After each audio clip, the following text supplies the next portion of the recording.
and welcome to Sports This Morning. I'm Cecilia Amor. I am Taya Salam. It's great to have you join us again. All right, we're starting off the show with big news coming from the world of the UFC, where Kamaru Usman and Jorge Masvidal will be running it back.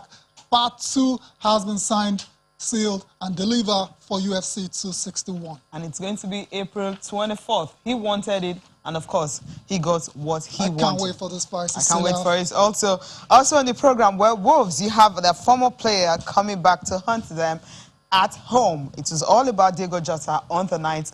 He was the one who scored the only goal for Liverpool, at least. Yeah. To get a win, give them a breather. Yeah, Cecilia, this is such a funny situation. Usually the Wolves are usually the hunters. Now, yeah, but now they became the hunted by their former player. It's quite incredible. Diogo Jota coming back to hunt Wolves in that game. Also on the show this time around in the NBA, where the Golden State Warriors were once again tamed by the Los Angeles Lakers. Yeah.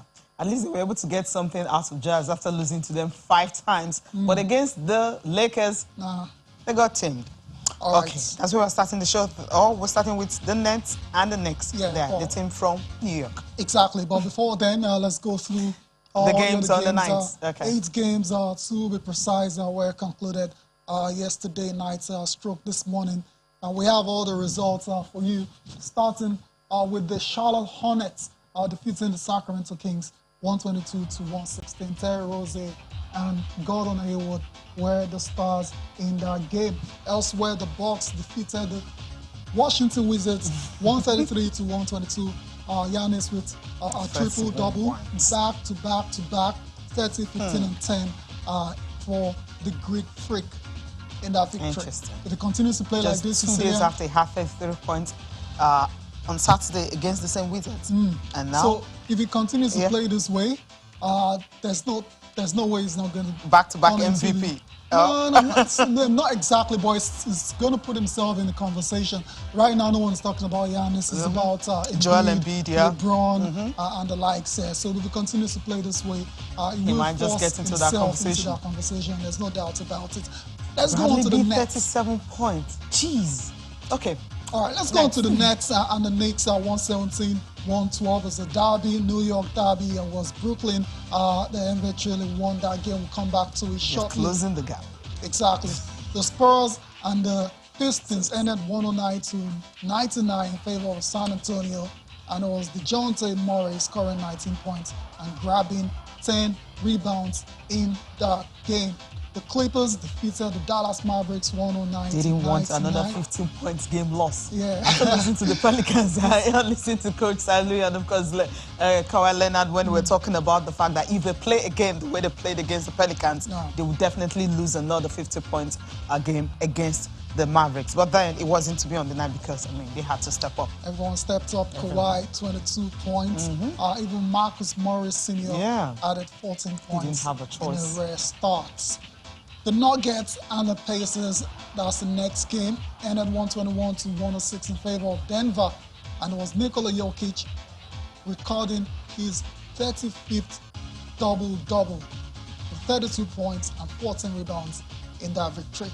The Suns, of course, burned the Memphis Grizzlies 122-99. Devin Booker, 27 points. Chris Paul, 8 points in that particular victory.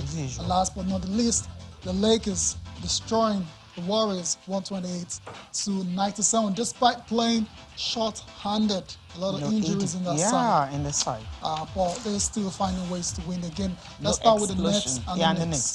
That game, of course, we expected something close. Because if you check the record between the Knicks, fine. The New York Knicks usually have the better head when it comes to all the times they meet about 200 times and all. But then going into this game, we expected the Nets, of course, because of what they've been doing so far. 4 games they won prior to this, and their 5th consecutive win.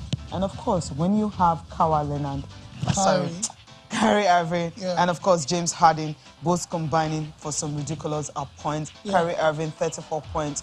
I mean, Jeff Green contributed 20 points. Joe Harris contributed 13 points. Of course, James Harden making all the history, 21, 15, and 15. I mean, that was a superb individual display right there at the Barclays Center. Yeah, you can say that again for James Harden. That was his 10th triple-double since joining Brooklyn. That was 2 months ago. You have to say his coming to Brooklyn has definitely transformed this side and made them a very, very good side. Actually, title contenders. Yeah. And for the New York Knicks, they hung in there. They tried, despite trailing by double digits for most of the game. They did not just lay down to be beaten. They fought very, very hard, and that's why the scoreline ended up being very close. Julius Randle was the guy leading the way with 33 points, 12 rebounds, and 6 assists. Anyways, let's get the post-game reaction now coming from the Brooklyn Nets camp. We're going to get to listen to Steve Nash, Cecilia. We're going to get to listen to James Harden and Kyrie Irving. Credit where it's due. Yeah, they just kept coming. Exactly, and for the Brooklyn Nets, they've won 13 games in their last 14 now, even without Kevin Durant, who's missed 12. It's ridiculous. It's a very scary situation right now. And Blake Griffin is joining this team, right? And yeah, exactly. Okay. Yeah. Scary times for the rest of the NBA. I think 7 Sixers, they are maybe in their position at the top right now. Missy Joel Embiid will be out for like 2 weeks. Yeah. So it simply means they should watch their back. They're just 1 game behind 7 Sixers. Yeah, with this one. It's safe to say, Cecilia, that the Brooklyn Nets will have the best record in the East. Seed. Okay. Yeah, number 1 seed. Yeah, let's just put it that way. I'll be very surprised if that's not the case. Let's go on to the Lakers and the Golden State Warriors. What happened to you guys? Steph Curry, I mean, we were hot for 32 on your birthday, but then he had just 27 because the bench of the Lakers had a whole lot to say about this. They were on fire. The bench contributed 71 big points against ridiculous. The Just 3 players doing that. Exactly. And for LeBron James, another triple-double, 22 points, 11 assists, and 10 rebounds in that victory. Montrezl Harrell backed up James's 4th triple-double of the season by scoring 27 points off the bench. Yeah, emphasis on that. 14 shooting. Yes. Kai Kuzma, of course, finished with 17 points.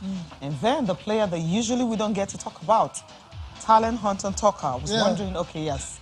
It's been there for a couple of years now. Wow. Yeah. But then he got us talking this morning. He got us talking big time. And it was at the end of the day, it was a very comfortable victory for the Lakers. We're going to get post-game reaction coming from the 3 guys that made the difference from the bench. THT. There's also Kyle Kuzma as well as Montrezl Harrell. All right. What a game for the bench. Yep. I mean, if you have a very good bench, it helps. But it's not all the time that you call on these guys for them to deliver. But on the night, I mean, the Dub Nation just couldn't, handle them. 2020 now for the Warriors. Not a good one. 20 wins and 20 losses. Yeah, but there's still... And the Lakers improving to 26-13. Yeah, for the Warriors, they still got a chance to qualify for the playoffs. 9th place. Yeah. Okay. They'll find, it's going to be find difficult. A way. Yeah, but somehow they find a way. Yeah. As long as you have a fit Curry. Curry, exactly. You always have a chance. Yeah, they always have a chance. Let's take a look at our standout performers. All the guys came to the party for their different sides. Familiar story Bradley. with Bradley, Bill, Cecilia. Another day, 37, 6, and 5 ball. He's ended up on the losing side again. Yeah. Let's move on to the next guy, James Harden. 10th triple-double of the season, 21, 15, and 15 for the Beard. Best Brooklyn player to actually do this. Incredible player. Julius Randle, of course, stepped up for New York, 33, 12, and 6 on the night, but it wasn't enough. Not enough.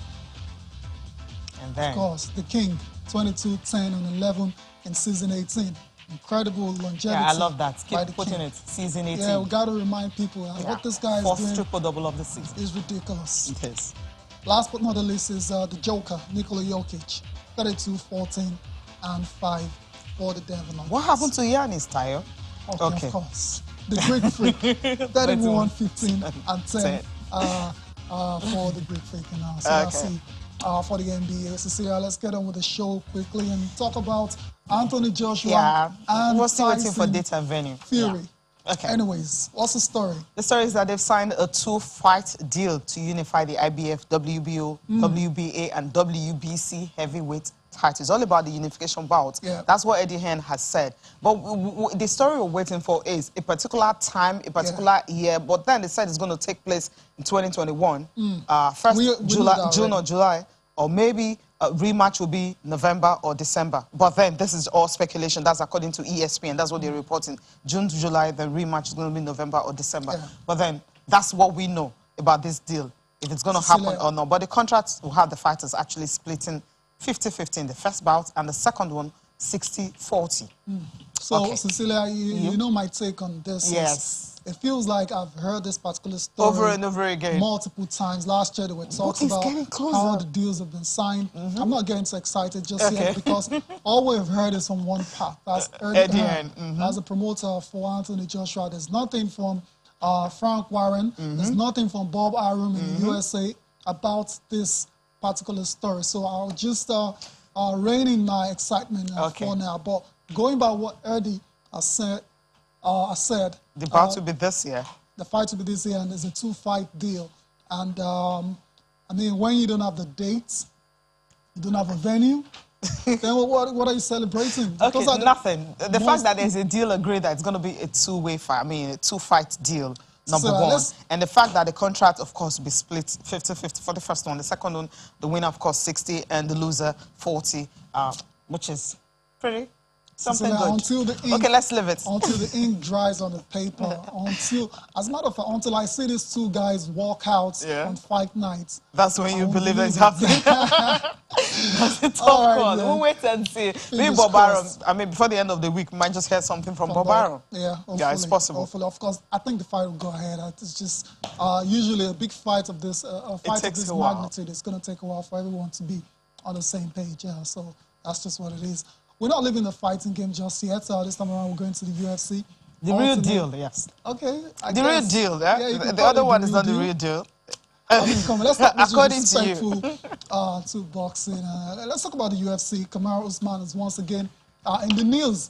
Recall the last time he fought against Jorge Masvidal, defeated Masvidal by unanimous decision, and his opponent at the time gave excuses of how he stepped in on 6 days' notice and all of that, and that's why he lost the fight. So what has Kamaru done? He said, okay, we're going to run it back. And this time around, I'm going to show you, I'm going to actually finish it off, and that's what Kamaru Usman has been saying. Proper beat down.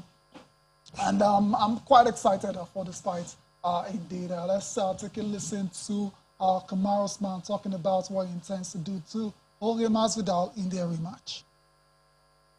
Yeah, saying it as it is. He's going to love to finish Jorge Masvidal on that day in April. I think he has what it takes to do it. Because a lot has been made about Masvidal stepping in on 6 days' notice. But what people fail to mention is that Kamaru was training for another fighter totally. Why is he both fighters fought each other on short notice because Kamaru was preparing for Gilbert Burns and Masvidal was in something else. So they will finally settle the score on April 24th. So I can't wait for that one to happen. Of course, you know, Kamaru Usman has the longest winning streak in welterweight UFC history with 13 straight wins. We'll be looking to defend his title against Jorge Masvidal on April 24th as well, like we said, and we'll continue our build up to that fight and subsequent programs. It's quite a quick turnaround for Usman because when did he just fight? Last month or a couple of months ago? I think January, right? January, yeah. So it's going to come back after just 2 months. 2 months. That's a lot. But in April. We'll see. Okay. All right. I mean, it's equal to the task as well. Yeah, I think so as well, too.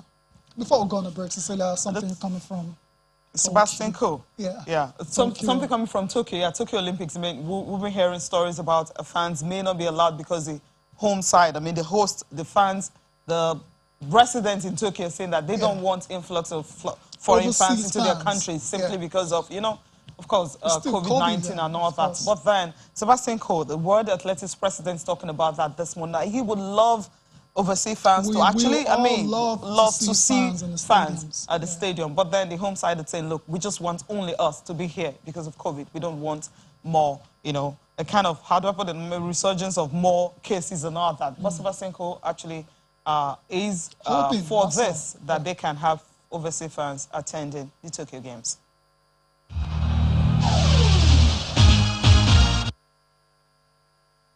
Welcome back. It's good to have Rotimi Akindele in the studio this morning. Rotimi, good morning. Good morning. How you doing? I'm all right. Okay. Excited? Yeah, sure. About what? About what? I'm glad to be alive. All right. Yeah. I thought you were going to say you're excited about the Nigerian Basketball League is coming back and all of that. Yeah, before we go there, I mean, let's bring our viewers into all we're doing, right? Yeah, he is. Yeah. We'll talk about that right about now. But then before that, you guys can talk to us on our Twitter handle. It's Champions League night tonight, and of course we know that some teams already have just one leg in the last 8. Yeah. Manchester City, Real Madrid as well. If they don't fumble, they should be able to be in there. But Man City is actually a given. Borussia Mönchengladbach can beat Man City at Etihad. It's not possible. They are not Manchester United. So talk to us about the Champions League, and of course the CAF Champions League returns tonight in Africa. We know some Nigerian players are playing in various clubs, though we don't have any Nigerian team because they were booted out. They are in the CAF Confederations Cup, which will take place tomorrow.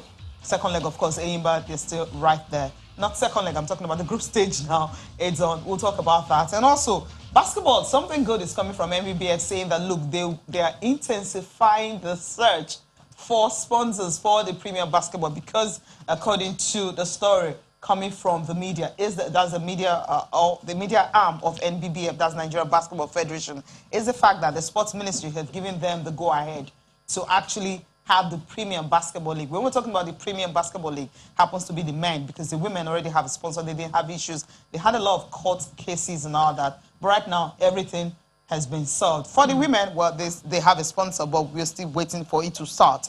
But the story, this one, is that of the men. I mean, that's okay. Sports Ministry said they can't go ahead because, I mean, the court case have been thrown away and all that. Let's just say, literally, they won the court case between Kwesi and the other board and everything. But now they can start the league. And then there is no date for them to start the men's league. But then they said, well, they're searching for sponsors. Oh, well. Good news, right?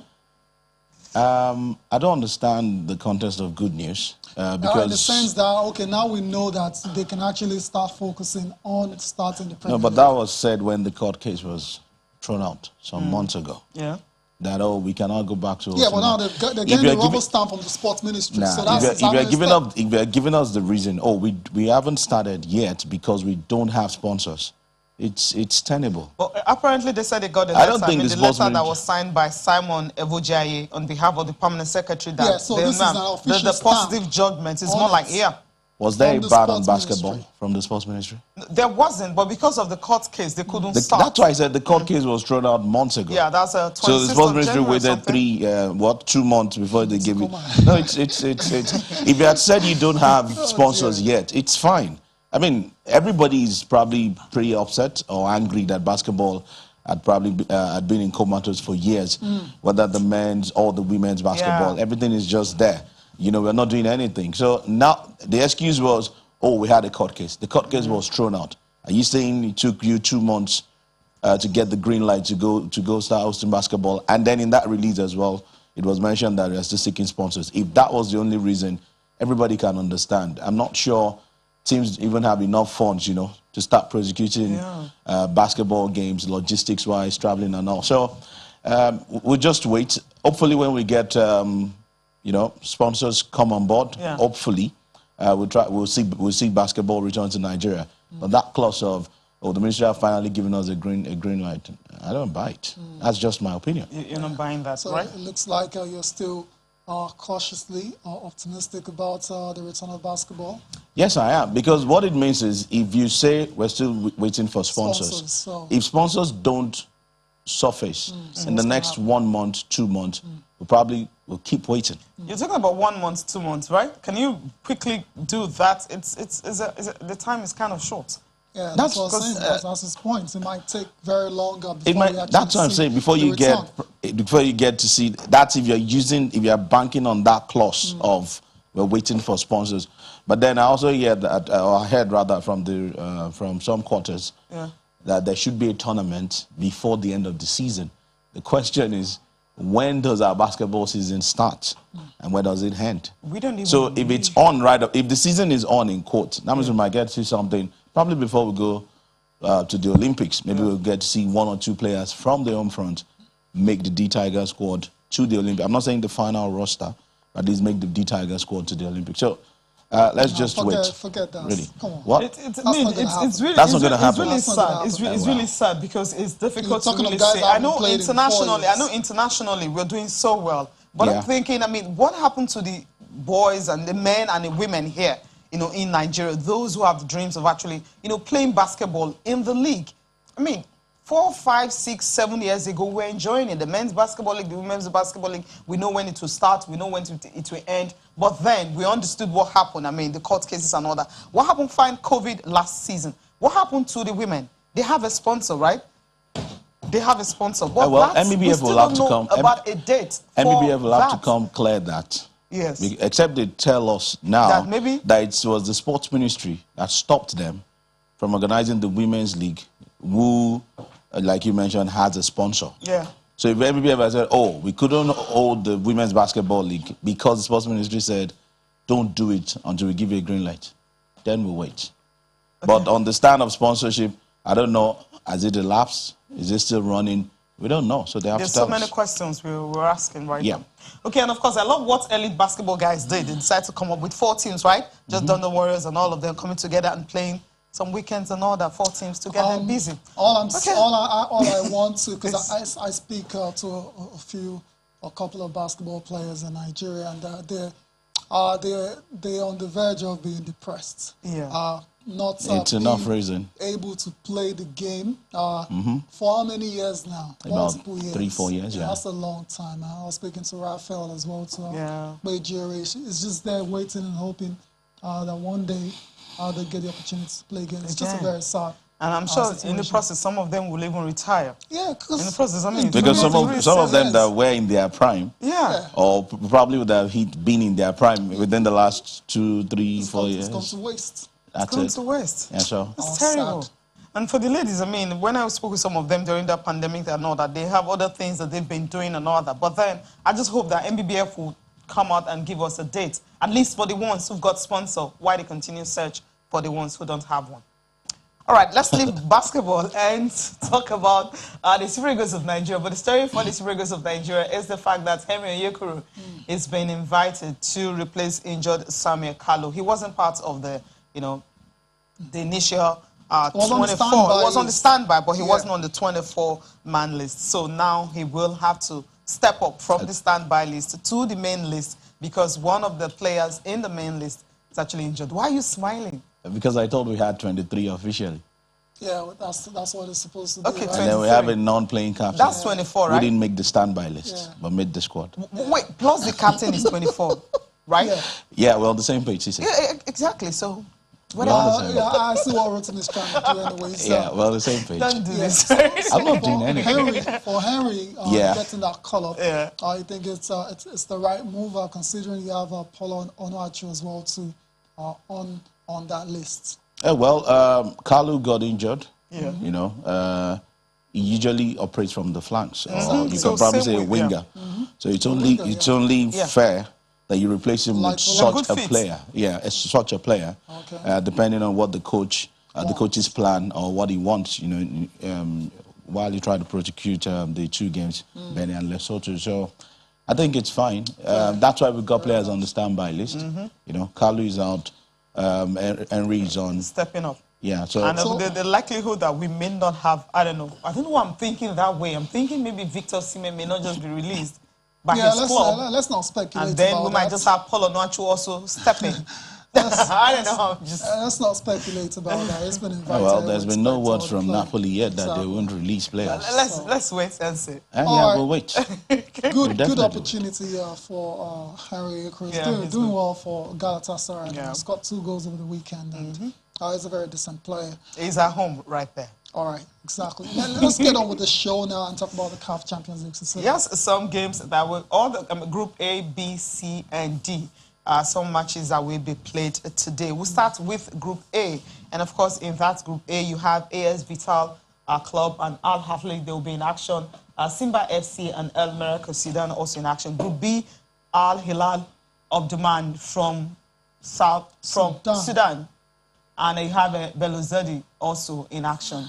Arayo SC and Wydad Casablanca also in action. Petro Atletico and Kaiser Chiefs. Kaiser Chiefs, that's where you have, well, our own goalkeeper, Daniel Akpeyi, also there. Then Group D, you have Zamalek of Egypt and Esperance. And you have MC Alger and Twangef FC. These are the games to expect from the CAF Champions League. Really interesting fixtures. Really looking forward to two games. One in Group B and the other one in Group D. Group D, Zamalek, Esperance. I like the history. Yeah, that's a derby. Egypt, Tunisia. I like the history. And then I love to watch their games. And then the billionaire battle. It's a battle of billionaires. That's talking about club owners now. Sundowns and TP Mazembe. I think it's going to be big as well. I'm talking about the two fixtures now. So the first leg in South Africa today. Sundowns have found form lately. Should be good for them. And then for Kaiser Chiefs, they've been struggling. The interesting thing is they've got a Soweto derby to look forward to seeing this weekend against Orlando Pirates. They need to win that game to probably, boost their chances of maybe making the top three or even going on to win the league, because they've been struggling, I think, in the last 5-6 games. So that should be a tough one for them. But then their opponent is not very solid as well. Petro can be good at home, but they are no good travelers. So we'll wait to see. Keeping an eye on all of those games, and should be fun, really. Yeah, shame we're not keeping an eye on any Nigerian team. Well, Junior Jai. Yeah, Nigerian team. We can talk about Nigerian players. Nigerian players, of course, I think. All right, let's get on with the show. Let's go to Europe now and talk about the UEFA Champions League. 2 games tonight. Man City, of course, the unbeaten run is over now, so they can start another one. They'll be taking on Borussia Mönchengladbach. They won the first leg pretty convincingly, so looks like the second leg is a formality, but they still have to turn up. Real Madrid versus Atalanta, that looks still in the balance, right? Still delicately poised. So let's start with City and Mönchengladbach. Oh, well, Gladbach are hoping that, was it in the first leg? Thuram came on in the game. He didn't start the game, and I was wondering, why should you drop such a player? But now, from feelers, we're hearing that they are banking on Thuram, to bring out the magic. But then again, you're up against the City side, who are pretty compact, especially when going forward. Maybe in the defense, you can take advantage from set pieces. But we've not been able, even still the defense we're talking about now, outside United, we're able to find 2 against them. How many teams have been able to score against them? If you look at, now we're looking at the quality of the teams involved. So it's Gladbach, they love to score goals as well. Although they've been struggling in the Bundesliga. And that's, so I think apart from Thuram, if City can silence Thuram, then they will probably just ease their way past this German side. Just saying, I'm saying they can get punished from set pieces. And Thuram can cause that. But City will still be much more. They're clear favourites to win this game. They're bigger. They're way better than Gladbach, so no problem. There's no comparison at all, because you're talking about just one player from Mönchengladbach, right? Damage. One. And City, how many can you talk about? They're all over the park. That's the thing. Guys, the difference is huge. Yeah, it's clear. But I think the bigger one is the Madrid Atalanta game. Madrid blowing out and cold. We'll come back to that game shortly. But before then, City's still in the running to win 4 titles, and the defender Zinchenko is very confident they can do just that. All right, then. Welcome back. Just listen to Zinchenko sounding very confident that they can actually go on to win 4 titles. But interestingly, the coach, the guy who's in charge of the team, Pep Guardiola, says, nah, that's impossible. I guess he's just trying to take pressure off the players. Exactly. Just trying to play safe, that's all. Because City can actually go on to win 4 titles. EPL looks like it's in the bag. You got the League Cup against Tottenham in the final.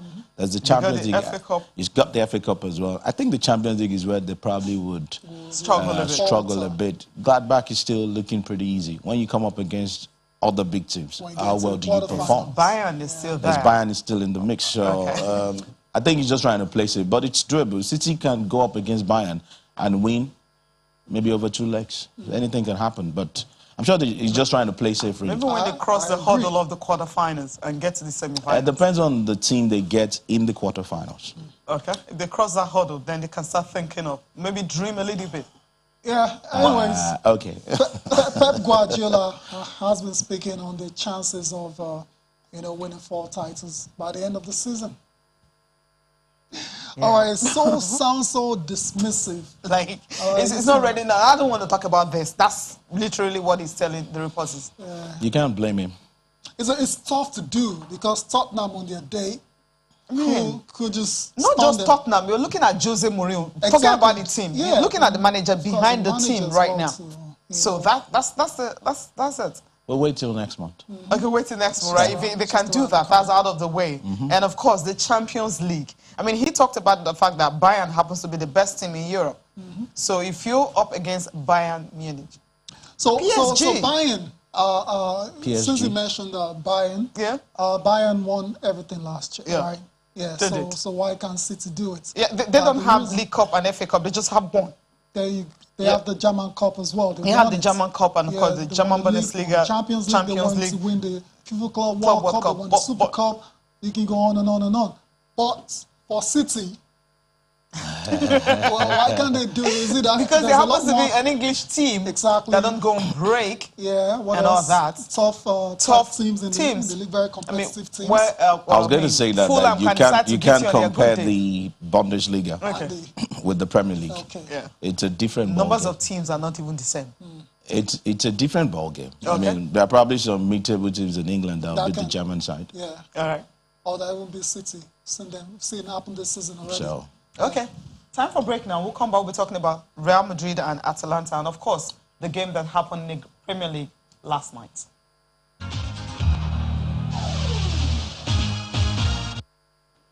Welcome back. Let's talk about Real Madrid and Atalanta. That's another game for tonight. And, Rotimi, you were talking about the fact that Real Madrid, they need to, I mean, they've been blowing hot and cold. Yeah. So it's a game, of course, they wouldn't want to take lightly. But Karim Benzema, no, Eden Hazard won't be playing. Yes, they have Karim Benzema back and all, but Eden Hazard still missing. I think they've got a bigger player back in Sergio Ramos. And you could see that fight back against Elche over the weekend.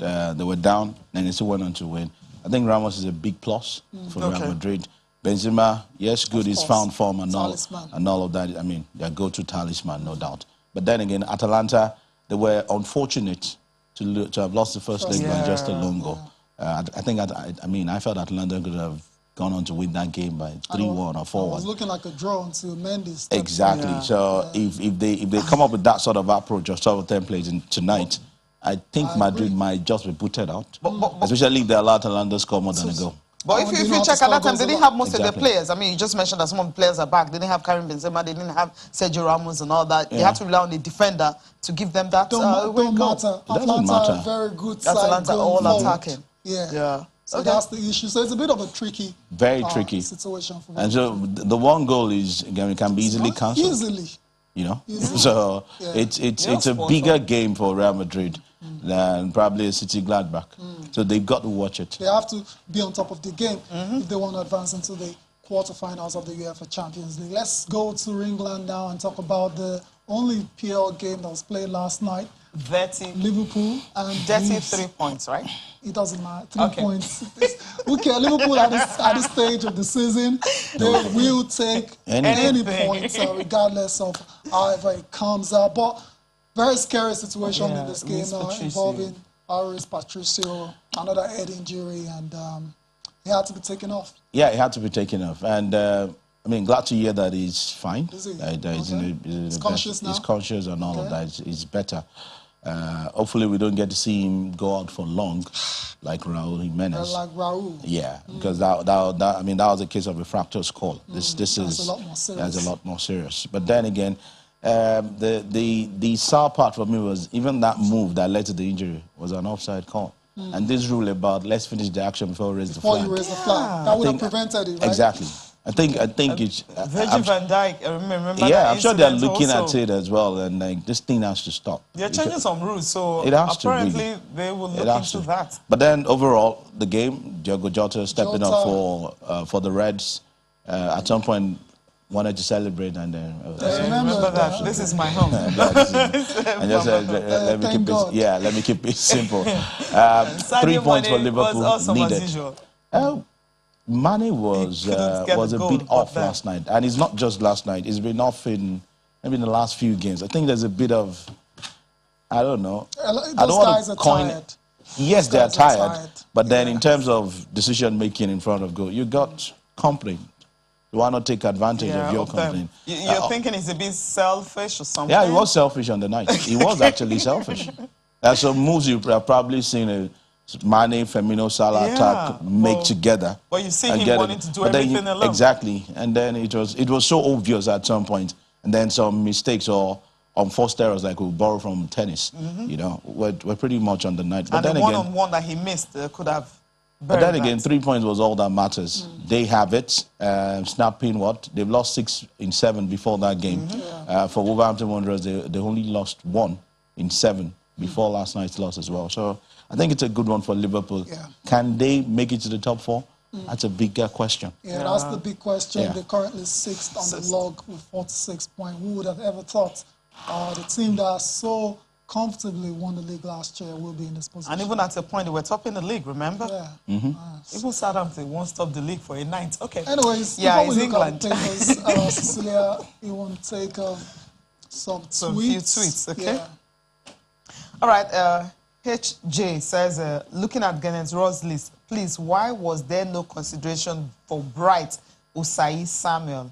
Is he not Nigerian? Come on, not everyone can play for Nigeria. 23 players alone. 23 players, that's what we're looking for. And even those on the standby list, not all of them will even get into the team. Exactly. So there's so many players out there that can't get into the Super Good squad. But then the coach himself knows the players he wants to bring in. Right, Rotimi? He knows the players that can play for him. He knows the players that are ripe for the squad.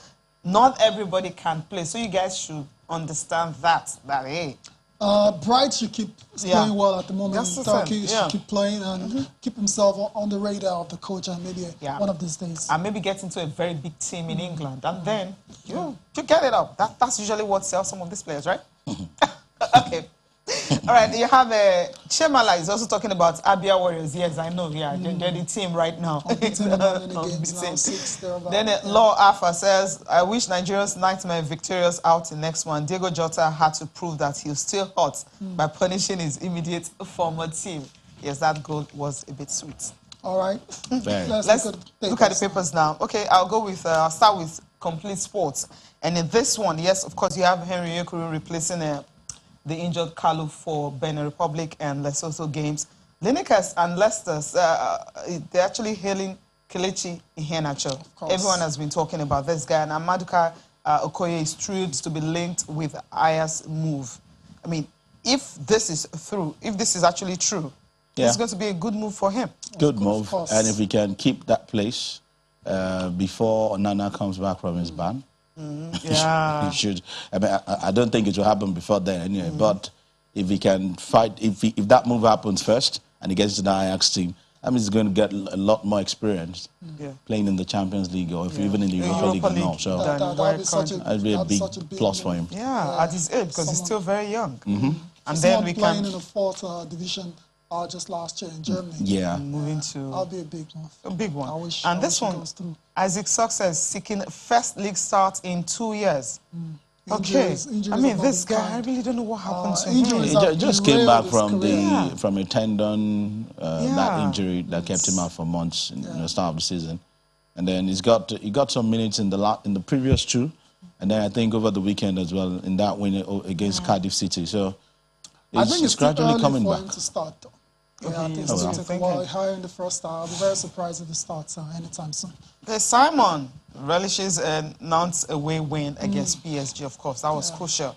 And Chelsea considering Haaland and Werner swap deal. Interesting. Okay, that's an interesting one. You just signed Werner. There are talks about United as well, making Haaland a top priority. So Haaland is a top bribe. Yeah, who is Haaland agent again?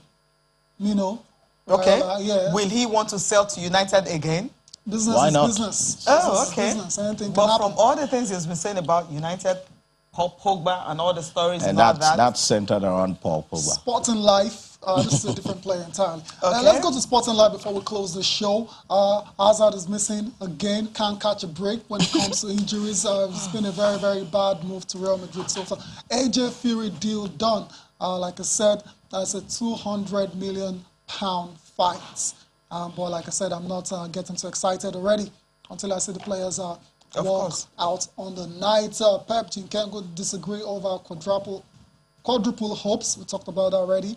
Barca club appearances, Messi equals Xavi's 767 record. Messi. Yeah. Massive. And it was brilliant on the night. Yeah. Got a brace. Good, well taken goals. Pretty good. He's Wow. scored what? 662 goals in 200 plus appearances. And he has scored his 20th goal of the season already, and he's 33. And he's done that for 13 consecutive seasons. I'm not tired of talking about this guy because I just feel making headlines well. Okay. No, you can't get tired. When you get tired? When it's greatness, you got to acknowledge it. It doesn't matter. 13 straight season, 20 plus goals. Who does that? Messi. Lionel Messi. The GOAT. The GOAT. Sporting Sun is the last one this morning quickly. And Manchester City fans want Iheanacho back. Okay. Which of the City fans?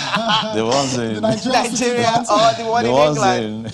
I'm not here about that. Well, thank you. Okay. Rotimi Akinele, thank you so much for coming on the program. Many thanks. Appreciate your time. Man. Thank you. All right, thank you guys for watching. I'm Cecilia Amongbe. Do have a great day. I'm Ty Salam. Join us again tomorrow.